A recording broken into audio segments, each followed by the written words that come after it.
बहुत समय पहले की बात है। एक गांव में श्यामलाल और उसकी पत्नी अपनी बेटी के साथ रहते थे।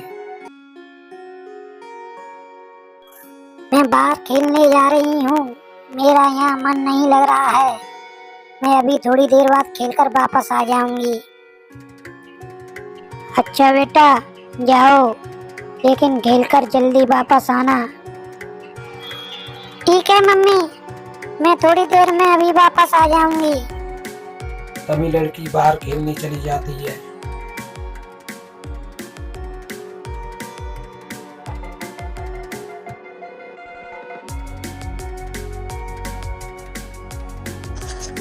अरे गुड़िया की मम्मी सुनती हो? मैं अभी खेतों की तरफ जा रहा हूँ। देख कर आता हूँ खेतों में कोई जानवर तो नहीं है। और श्यामलाल खेतों की तरफ चला जाता है।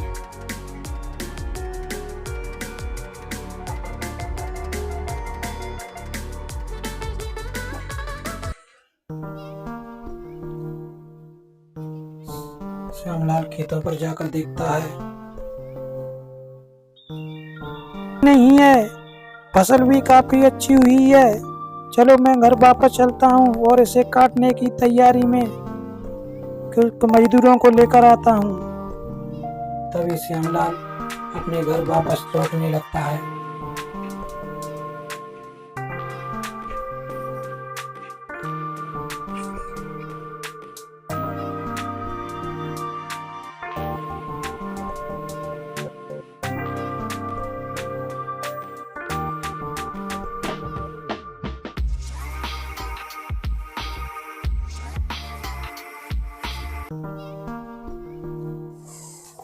घर जाकर देखता है मालती बैठी हुई है उदास और गुड़िया बिस्तर पर लेटी हुई है।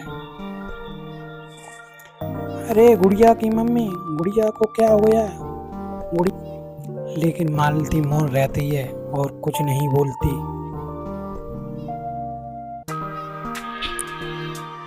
गुड़िया के पापा, पता नहीं गुड़िया को क्या हुआ है। गुड़िया कुछ बोल भी नहीं रही है। श्यामलाल अपनी बेटी को देखता है तो वह तो मर चुकी है। तभी दोनों में दुख की लहर दौड़ पड़ती है और दोनों काफी जोर जोर से रोने लगते हैं। तभी श्यामलाल अपनी बेटी को दफनाने के लिए सड़क पर ले जा रहा होता है। रास्ते में देखता है किसी लड़की को एक ट्रक ने टक्कर मार दी है। तभी उस लड़की की आत्मा उसकी बेटी गुड़िया में समा जाती है और गुड़िया पुनः जीवित होने लगती है। अरे गुड़िया बेटी, तुम तो जिंदा हो। और श्यामलाल खुश हो जाता है और अपनी बेटी को घर वापस लेकर लौटने लगता है। और श्यामलाल खुशी खुशी अपने घर आ जाता है। तभी उसकी पत्नी मालती बोली है, अरे गुड़िया, तुम तो काफी सुंदर लग रही हो। उदास क्यों हो? मैं तो डर ही गई थी। गुड़िया उदास रहती है इसलिए उसकी माँ सोचती है, चलो मैं इसके मामा के यहाँ ले चलती हूँ। यहाँ पर वह खेल कर अपना मन तब भी लगा रहेगा और खेलेगी भी, जिससे उसका खेलने में भी मन लगेगा और उदास नहीं रहेगी। तभी मालती उसको लेकर अपने भाई के घर पहुंच जाती है। दीदी, बहुत दिनों बाद आई हो। घर पर तो सभी बढ़िया हैं। घर पर तो सभी बढ़िया हैं। रामू, तुम बताओ, तुम कैसे हो? एक दिन गुड़िया बाहर खेल रही होती है। तभी उसकी पड़ोसन सिमरन निकल कर जाती है। गुड़िया उसे पहचान लेती है। सिमरन, सिमरन, तुम कहाँ जा रही हो? तभी सिमरन देखती है एक छोटी सी बच्ची उसे आवाज लगा रही है। तभी सिमरन उसके पास पहुंच जाती है।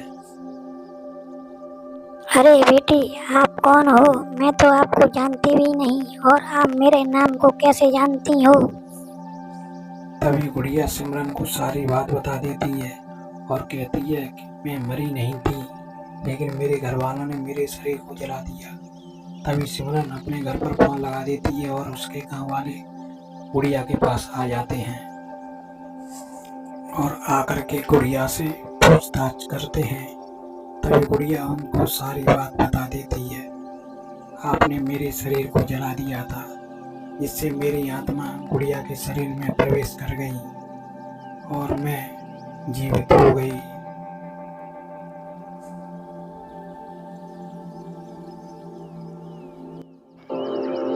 तभी सिमरन और उसके गांव वाले गुड़िया को अपने घर वापस ले जाने के लिए तैयार हो जाते हैं। गुड़िया भी उन सब के साथ जाने के लिए तैयार हो जाती है और खुशी खुशी उन सब के साथ उनके गांव वापस लौट जाती है और उनके साथ उनके घर जाकर काफ़ी खुश होती है और उनके साथ रहने लगती है।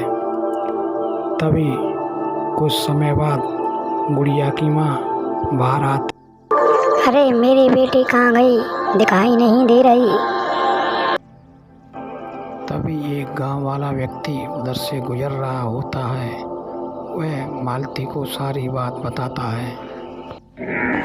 अरे बहन, तुम्हारी गुड़िया को पड़ोस के गांव वाले अपने साथ उठाकर ले गए हैं।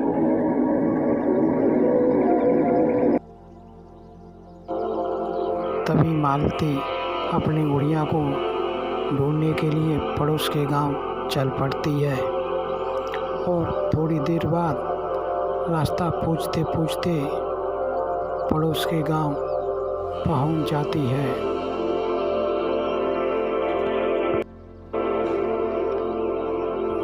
मालती वहां जाकर देखती है कि गुड़िया तो उन सभी के साथ बैठी हुई है। अरे तुम मेरी बेटी को अपने साथ कैसे लेकर आए हो? तुम्हारी हिम्मत कैसे हुई मेरी बेटी को लाने की? तभी सिमरन मालती को सारी बात बता देती है। तभी गुड़िया भी मालती के पास आ जाती है, वह सारी बात बता देती है। तभी सिमरन के घर वाले गुड़िया को समझाते हैं कि बेटी, अब तुम दोनों को हम दोनों के परिवार के साथ ही रहना होगा, तुम्हें किसी को उदास नहीं करना चाहिए। और गुड़िया भी दोनों परिवारों के साथ मिलजुल कर रहने लगती है। तो बच्चों, इस कहानी से हमें सीख मिलती है, कोई भी कार्य हमें जल्दबाजी में नहीं करना चाहिए, हमेशा सावधानी और ध्यानपूर्वक ही कार्य करना चाहिए।